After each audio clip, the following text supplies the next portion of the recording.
Good morning. So today we are going to try something different, aluminum beam, where we have to clean up the top and the bottom surface of the flange.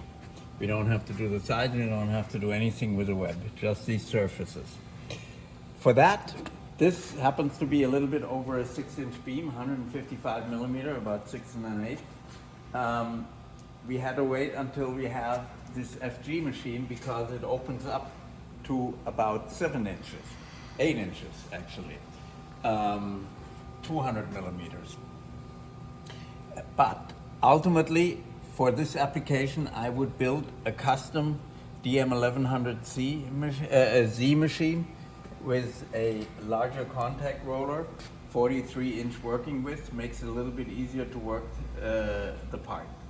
What is super critical is that the part really sits parallel to the table on the belt because it is really heavy and it would cantilever, of course, off the table. So we have rigged here, totally provisional at this point, just some roller supports in order to hold that part as good as we can parallel to the table.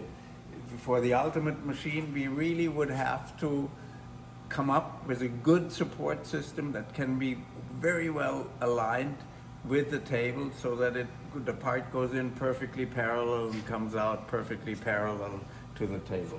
Because otherwise we will have varying pressures on that pressure roller. And we haven't run this part yet, so I'm hoping for what we have done in a dry run without running the head, that this will go fairly well, but ultimately we don't know that. So we're going to turn our dust collector on, then we are going to turn our belt on, first at a fairly low speed, and we'll see how that goes, and then we're going to play a little bit with those speeds, and you will see that variation in the surface of the part. So, because we only have 2 surfaces to work with here. And then we will turn our conveyor belt on, and that will feed the part through. And we will stop it. We're only going to use a first head because ultimately I only would want to use a one-headed machine for that. Because that is then usable for many other things also, grading sheet metal parts and so forth. And when the part is past that first head, right around here, we're going to stop it so that we have for support the 2 roller stands in the back and the table itself so that we are not completely coming off the table. All right, so let's try that. We're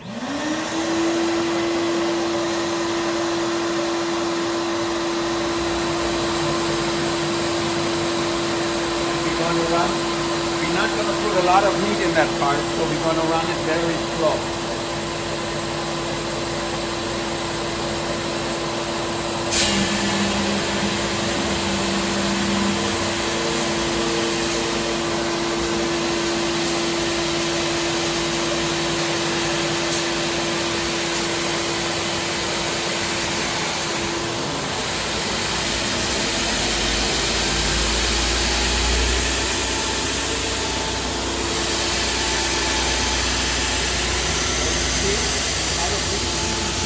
Already, but we didn't go all the way through. There are some grooves that are a little bit deeper. And even where I increase the speed, we still have the same, getting a little bit better on this side.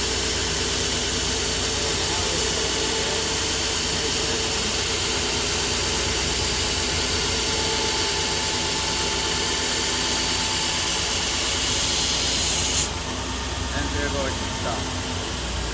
So, let me turn the dust collector off, then you can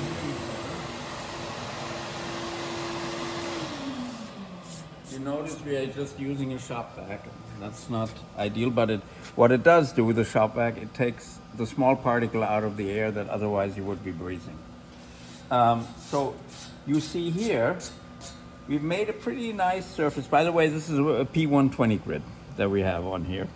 But you had some and this beam has some high spots on the outside, and then it has these grooves which are fairly deep.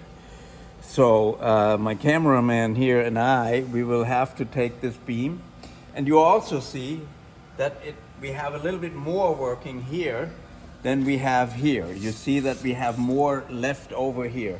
And that simply has to do with the belt speed. So we could right now I'm running, in the beginning I ran at 20%, then for the rest of the part I ran at about 50%.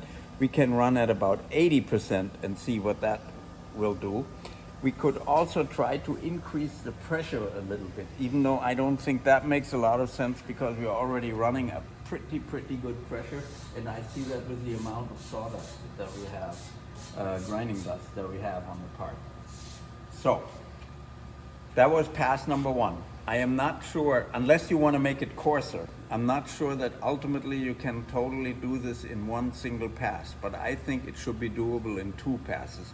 Or again, then you would go to an FG machine, which has 2 heads.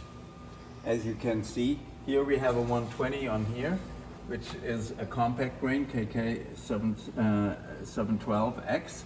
And then we have here also a compact grain, a 180 grit. And maybe on the other side, when we run the other side, we run both heads together and see if that will do it in 1 pass. Then this machine, maybe not relevant for this application, also has a Scotch-Brite roller that you can, in order to make the grain look nicer. But I think the task here is simply to clean up that surface and not for aesthetic reasons, ultimately in the grain. Now, in the second pass, we gave it 1/10 more pressure on the first head. Again, we are only going to run the first head, but right from the beginning, we are going to run a much higher speed with our grinding belt. Now we're going to run 80% grinding belt speed. And you can hear in the sound that you have more RPM on that one.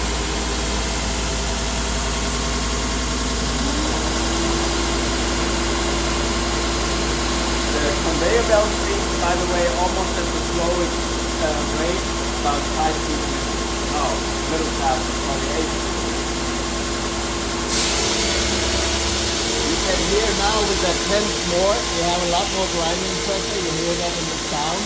That is almost a little bit high. You won't feel the heat in the part here because it is so massive. Now we're coming out, you're almost clean. You have 2 very deep grooves in here that are very difficult to remove at this point.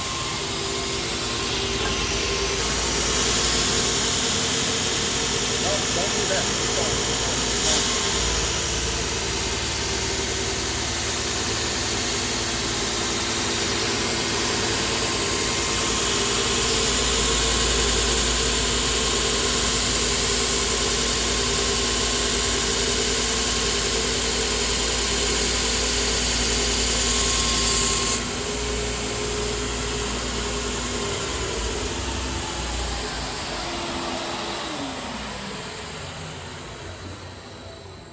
You can't stop. Oh shit, yeah. Yeah. Yeah. The moment you stop, you have a divot. That's the problem on the Kuhlmeier machine. If you go back and forth. That's true, and there's more pressure on it too. Yeah, and there's a lot more pressure on it. Right? Damn. Well, So, now we have both heads. We will turn both heads on. We have flipped the part. This is a smoother side, but it has a very much so a high spot right in here in the extrusion. So we need to see what it does with that. Subsequently, there's going to be low spots in here and things like that as we go through. Also, the other part toward the end didn't get the same pressure as in the beginning.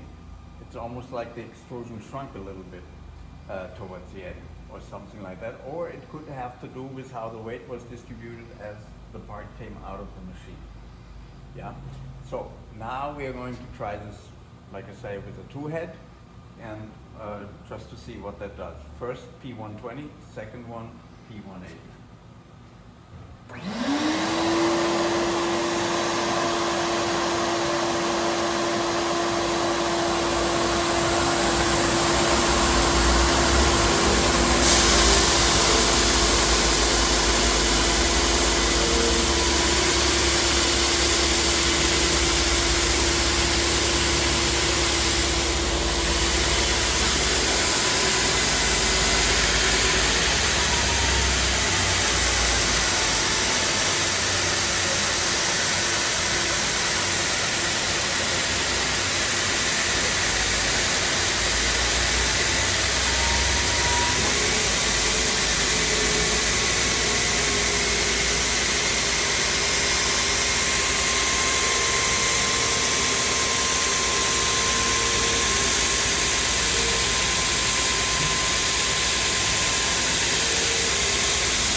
This side, as you can see,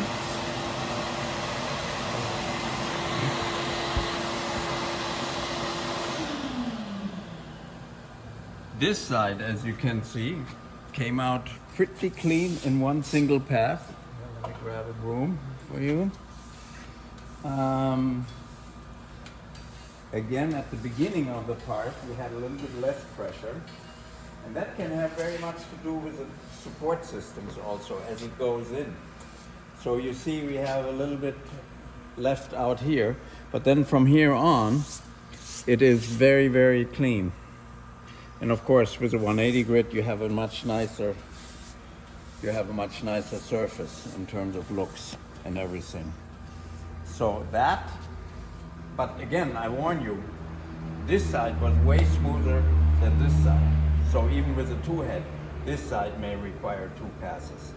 But it looks like that we can do this side with one pass in a two-head machine, and then subsequently, if you had a one-head machine, it would be two passes. Now, if you have a 43-inch wide machine, of course, and you have a good support system in front of it, you could run several beams side by side. But I don't think volume is a big issue for you. It is just to get the consistency and to get the manual labor out of it. Thank you.